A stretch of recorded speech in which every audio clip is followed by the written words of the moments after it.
நம்ம வாழ்ந்த வாழ்க்கையில் ரொம்ப சந்தோஷமான நாட்கள் எதுன்னு கண்ணை மூடி யோசிச்சு பார்த்தா கண்ணு முன்னாடி வந்து நிற்கிறது இந்த கல்லூரி நாட்கள். என்னோட கல்லூரி நாட்கள் எப்படின்னா ஹாஃப் டே, அதுலேயும் ஆஃப்டர்நூன் காலேஜ். ஸோ 10 மணிக்கு முன்னாடி வேக்கப் பண்ணவர். அப்புறம் எல்லா பீரியடுக்கும் அட்டண்டன்ஸ் இருப்பாங்க. ஸோ ஃபஸ்ட்டு பீரியட் கிளாஸுக்குள்ள, செகண்ட் பீரியட் வெட்ட வெளியிலன்னு போய்டும். அந்த பங்க் அடித்த கிளாஸ் எல்லாம் ரெஸ்டாரண்ட்டில், தேட்டரில், கஃபேலன்னு தான் இருக்கும். டே ஸ்காலரை விட அதிகமாக ஆட்டம் போடுறது இந்த ஹாஸ்டல் ஏஜ் தான்.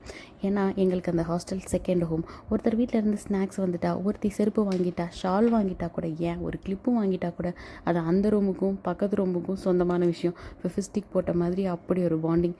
ஃபஸ்ட் இயரில் லீவ் விட்டால் தான் உடனே வீட்டுக்கு ஓடிடுவோம். செகண்ட் இயரில், தேர்ட் இயரில் ஹாஸ்டல் க்ளோஸ், நீங்கள் வீட்டுக்கு போங்கன்னு சொன்னால் தான் கிளம்புறது. ஃப்ரீ சலூன் சர்வீஸ், ஆயில் மசாஜ்லேருந்து பெயின் பார்க்குற வரைக்கும் அனைத்து சர்வீஸும் செய்வது என் உயிர் தோழி. சில டைம் அம்மாவாகவும் ட்ரை பண்ணுவாங்க. உடம்பு சரியில்லைன்னா சாப்பாடு ஊட்டி விடுறதுலேருந்து தட்டு கழுவுறது, துணி துவைக்கிறது வரைக்கும் எல்லாமே பண்ணுவாங்க. யாருடா நீங்கள் எங்கேருந்து எனக்காக வந்தீங்கன்னு கேட்டால் திருநெல்வேலி, தென்காசி, ராமநாதபுரம், திண்டுக்கல், சென்னைன்னு அவங்க ஸ்லாங், அவங்க எந்த ஊருன்னு சொன்னோம். தமிழில் இவ்வளோ வெரைட்டி இருக்கான்னு அங்கே போய் தான் நான் கற்றுக்கிட்டேன். மழை வந்தா ரெயின் டான்ஸுன்னு இருக்கிற எல்லா டேலண்ட்டும் வெளிப்பட்ட ஒரு இடம் ஹாஸ்டல்.